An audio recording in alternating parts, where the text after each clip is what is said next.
I'm here with my good friend, Ted McConnell, who I've known for many years. Today, he is the head of digital measurement at the Advertising Research Foundation, and he's also one of the smartest consultants in the digital marketing industry. Previously, when I met Ted, he headed up innovation at P&G, a very large organization where he played the evangelist role. He was constantly pushing for the adoption of various forms of digital media, search engine marketing, display, the use of data, mobile marketing, which is a tough job when you're dealing with a company that is so steeped in process, one of the smartest organizations in the world. And now you're shaking it up at the ARF, and you're the Advertising Research Foundation, which is the company that helps the advertising world figure out how to measure things. And your job is to get them to understand how to value digital media contribution, right? Yeah. And so what types of things are you seeing today? Like, where have we been as an industry, and where do we need to go? Yeah. Well, I think where we were was, all the money was in TV, and the paradigms of television were the place where everybody started when digital came along, right? And so they just sort of recast all those paradigms into digital, and I/O, or whatever. I mean, every detail of the process kind of looked very much the same. I couldn't sell anything to anybody in Procter unless I had measurements, because perfectly rightly so, right? I mean, they would say, Sure. Well, what did that do for me? And it was a head scratcher. How could you find out? So I became an expert in measurement, sort of unwittingly, because I just couldn't do my job without measurement, because everybody just said, "Show me." Right. Where it's going. I think Josh Chasen, who's the chief research officer at ComScore, who's a friend, sort of said, well, in the research industry, what we always did was we ask people, and now what we do is we observe people, and the difference between asking and observing is the fundamental difference between, I think, what the past of measurement is going to be and what the future is going to be. A click is an observation. A person chose to go somewhere else on the web. It's become an observation that is a surrogate for attention. In other words, we got a lot of clicks, so people must have seen our ad. Well, maybe yes, maybe no. All this data, all this cookie data is observation, right? And the cool thing about observation is that it's the only way you can get out of the box. Because if you ask people questions, you're asking them the questions that you thought about asking.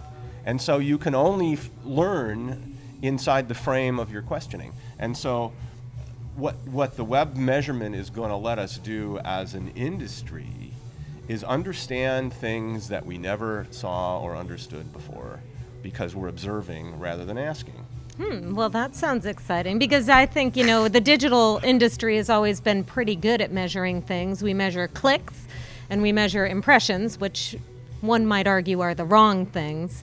But beyond that, looking at intent, looking at behavior, looking at how that drives people's attitudes is what you're talking about, right? Well, you can glean things about attitudes. What's interesting to me is that the direct response industry, they don't seem to care about attitudes, They just say, okay, you got a behavior, it indicates you're right, and how do I make you an offer that's going to make you behave in a way that I want to? And then they learn from by varying the offer and the publisher and the all the things all the knobs they can turn. They view your behavior as the best testimony to your attitude, as opposed to learning about your attitude so that they can influence your behavior. Right. So it's a different. I mean, I think you need a bit of both. I mean, there's certainly direct response has branding implications. So what about social media? How are people measuring earned media, and what's the value of that? Well, first, you know, people talk about earned, owned, paid as, you know, content, paid content, you know, right? It's really, that's a financial taxonomy, you know, right? I mean, what is it if I had content from my website, but I pushed it into my fan page and then somebody amplified it? Was that owned because it was on my website, or was it earned because somebody amplified it? Well, you know, the answer is probably one in one context and one in the other. So it's really sort of a distribution, a way of thinking about how content was distributed. But the way we ought to be thinking about it is, how do I create value? Mm-hmm. Because when you create value and interest, people respond. And then the next question is, what is the relationship between my brand equity and the content, right? Like, what's a chip in a Nike shoe? Okay, is that content? Is it media? Yeah, right. I mean, is it media? The answer is it's value, right? It's brand value. And so if you can solve all these problems and get out of the semantic arguments by simply saying to yourself, you know, when I talk to somebody, my community management or my social news desk, or however you're thinking about how you manage your you know, the social in your company. In the end, people, you know, the social news desk or the community management is creating value for consumers. So what value do they need? What do they want? And what can I afford to give them such that you know, I delight them and they think positively about my brand, right?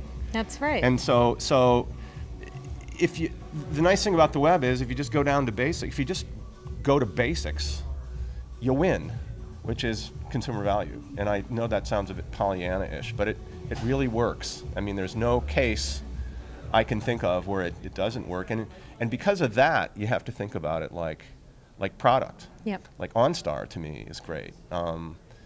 Here's an information halo wrapped around your car. It's like the Nike chip, right? Right. Is it an online service? Is it advertising? Is it, you know, what is it, right? So I'm saying, stop asking, stop parsing, and start thinking about how you make people's lives better around the edge of your brand. And then, you know, advertising can help you get people to that value. And social can help people assimilate that value and distribute that value and so on and so on. For sure. And Yeah. then there's got to be something to measure to tell you that you were successful. You're trying to make me focus on measurement again. Okay, well, so you know, you are the head of digital for the ARF, but you yeah, don't well, have to talk about. Hey, no, we're doing a lot on social. We're doing a lot on social. Everybody's got the same question on social, which is, what did it do for my brand? You know, what did it do for me? Was it worth the money, right? And so we're doing two things to try to help with that at the ARF. And it's not just our projects. These are projects that have sponsors, you know, like Google. And I mean, there's a lot of high-powered thinking. One of them is about the role of social in the purchase process. You know, how do people ask, and when do they ask, and does it bring them to the category? Does it help them sort out the brand, and is that category, you know, sensitive? And then there's another one that's, I think, a little more interesting, where we're trying to find, we're essentially saying that a like is an endorsement and a share is an endorsement, but an ad is an endorsement too, isn't it? I'm endorsing myself if I'm advertising. And so we're trying to sort of say this idea that the infrastructure is full of endorsements is a way to find, to equivalize across a lot of different types of media. In other words, you're thinking about not the copy, but the source of the information as being sort of a primary driver in its credibility and trustworthiness. And so the other project we're working on at the ARF, we're calling the Endorsements Project. So that's two examples of things that I think people will want to know. Cool. Let's just talk about one more thing. ITV. You know, is this something that is going to change the way people view, advertise? Do you believe in it? Is it going to come, or is two-screen TV, you know, enough? I know you sit on the advisory board for Canoe, so just interested to hear your thoughts there. Well, you know, people want what they want, and they want content, and, you know, that's the value, and they're going to get it. They got it with music, they got it the way they wanted it, and they're going to get it with TV. The interesting thing, the thing that I think is interesting about it is, as a digital, you know, person, is that I see TV struggling with how are we going to do addressable? You know, how are we going to, when it's all digital, because it's going to be. And the digital world in the ecosystem, we've already solved most of those problems. You know, what is the meaning of behavior? You know, how do you translate behavior into meaning? That's what the ecosystem does at its core. We see behaviors and behavioral targeting, but we have to figure out what those mean in aggregate so that we can go back to Mr. Advertiser and say, okay, I can get you people who really like plumbing, okay?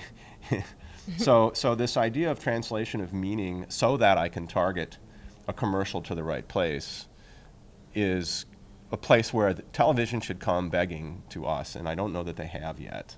And as far as the, you know, wrapping digital services around television, nice. I think it's good for advertisers, and it gives them lots of options they never had before. And this idea where, you know, you can, you know, press the A button on your remote to get a free sample when you're watching the commercial is a fantastic, I mean, even as a KPI. Was your commercial successful? I mean, it's almost worth more as a measurement than it is as a trial vehicle. Yeah. So, I mean, it's all nothing but good, and it's going to sort itself out, but I don't have any real predictions about where well, all futurists are right eventually, right? Exactly. But I don't know where it lands, right? Yeah. Cool. I think the consumers are prepared, too. I mean, when we started talking about ITV, the clicker could only go on, off, change the volume, change the channel, and today the clicker is an interactive device. So, you know, we at least have the consumer at the ready for that as well. You think? I don't know about that. I mean, you never agree with me.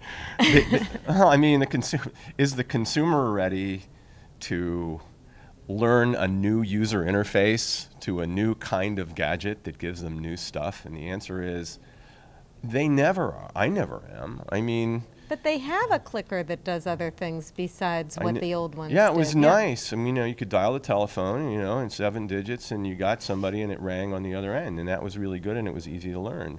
And then along came computers, and people tore their hair out for, you know, 15 years trying to figure out, you know, how to make Windows dance, and, you know, and now here we go with the television, and... What is the, I tried to design the UI for an automated coffee machine one time, and for P&G, my group did. Now we have Apple TV, you know, Google I mean, it was TV. Like, it was frustrating as could be. So I think that it's not, you know, conventions will emerge. I wish, this is a case where you really need a company that's like a leader and like a monopoly, who can just say, look, let's stop fighting. It's going to be easier for everybody if we all decide on what the same, you know, you press the A button and this kind of thing will happen. I think it would be good. That's why a strong player is always necessary. And by the way, you know, everything we have in technology today happened because there was a monopoly like. The internet was the government, they're monopoly-like, and disk drives were IBM, and they were monopoly-like, and fiber was all the protocols that make the whole thing run came from gigantic, strong players. And now with all this fragmentation, you got to wonder where that's going to come from. I almost wish there was a monopoly for a while, just so that we could have some, you know, some rational, you know, so that we could rationalize the industry. And then we'll do what we did with AT&T is, you know, after the monopoly served its function, we'll get rid of it. Right. Well, Ted, I'm glad we have you to push the industry forward and make us all think about these things. So thank you for joining me tonight, and we'll have a drink later. I hope so. Thanks. Great.